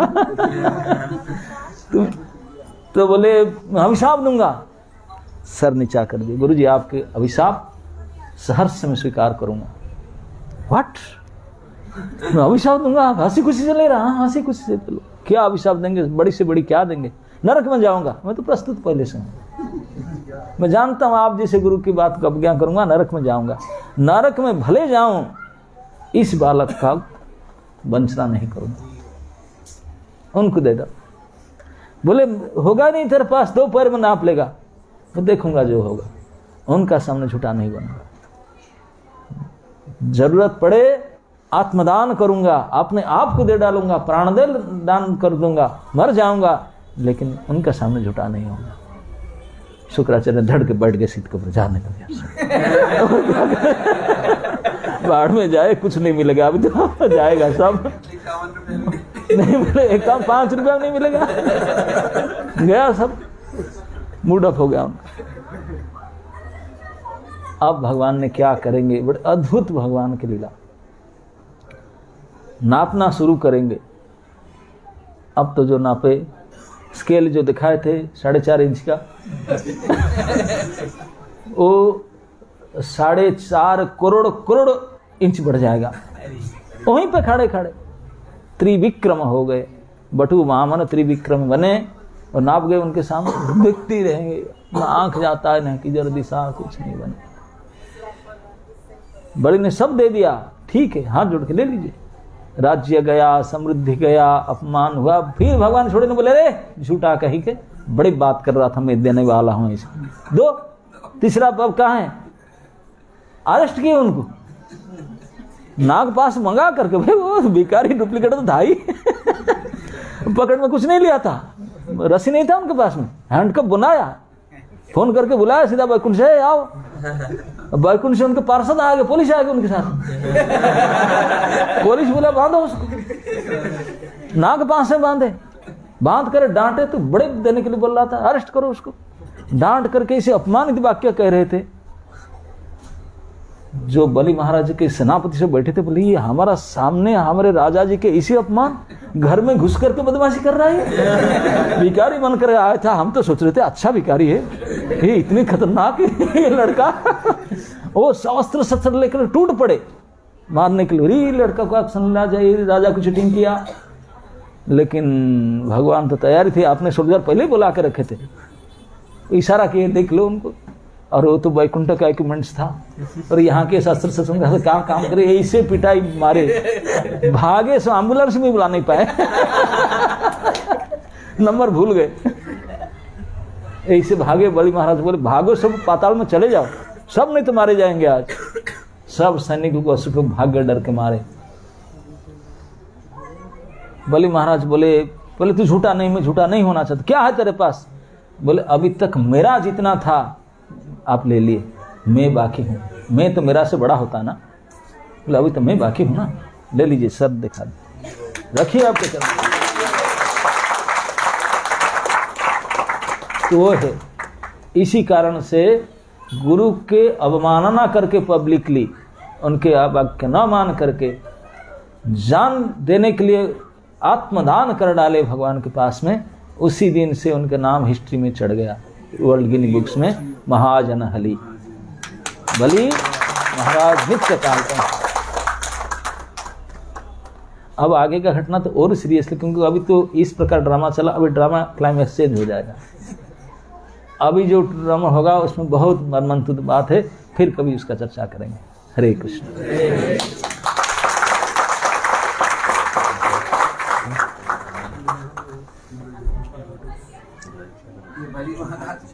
और ये शुक्राचार्य ने श्रीमद् भगवद गीता नहीं पढ़ा हुआ, ये सर्वधर्मान परित्यज्य मन्मना प्रत्यागो वाला श्लोक नहीं जानते।